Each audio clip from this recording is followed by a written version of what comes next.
দাদু হসপিটালে মৃত্যুর সাথে লড়াই করছে, তাই ভাবলাম একবার শেষবারের মতো দেখে আসি। এই গাড় মেরেছে বাড়া, অনেক কিছু শুনেছি। বিয়ে বাড়ি ব্লগ করে, তারপরে ফুড ব্লগিং করে, এমনি ব্লগিং করে।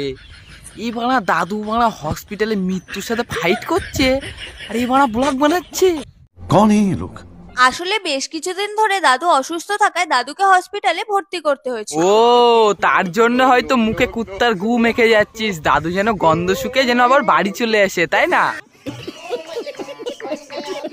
আর আজকে হঠাৎ করে খবর এসেছে দাদুর অবস্থা নাকি খুবই খারাপ। এর আগে কিন্তু দাদু অনেকবারই হসপিটালে ভর্তি হয়েছিল, কিন্তু এর আগের বারে দাদু যখন ভর্তি হয়েছে তখন তো আমি আবাল ছিলাম, তখন তো আমি এই ভিডিও করে ভিউজ কামাতে পারিনি। এখন তো কামাতে হবে, দাদুর তো পোদ মারতেই হবে, তাই না? তারপরেও সুস্থ হয়ে বাড়ি ফিরে এসেছিল, তাই প্রথম দিকে মনে হচ্ছিল যাব না, পরে মনে হলো যাই গিয়ে একবার দেখেই আসি। না গেলে হয়, যাও তাড়াতাড়ি দেখেই এসো, না তো কিন্তু দাদুর রোলের মধ্যে ক্রিম ঢুকিয়ে দেবে না, তখন মেকআপ করবা কি দিয়ে? আর যাচ্ছি শুধু একটাই কারণে, কারণ দাদুর সাথে সেই কারণটা শুধু একটাই, দাদু তো পারা পটল তুলবে সে গো বাড়া, তাড়াতাড়ি গিয়ে সম্পত্তির ভাগগুলো নিতে হবে না?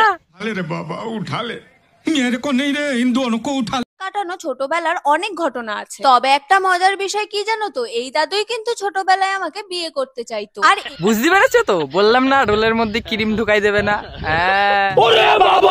এই সুযোগেরই সদ্ব্যবহার করে আমি রোজ বিকেলে দাদুর কাছ থেকে 1 টাকা নিয়ে পেপসি খেতে যেতাম। ছোটবেলায় তুমি খেতে পেপসি, তাই তো তুমি হয়ে গেছো পুরোপুরি ঢেপসি, আর ঢেপসি মানে মোটা, তার জন্যই তো দাদুর কাছে ছোটা, না তো পুঁতে দেবে না তো খোটা।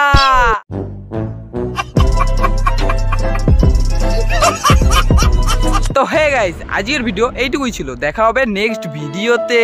লাইক দাও ঠুকে, সাবস্ক্রাইব করে চলে এসো আমার বুকে। Love you guys, tata.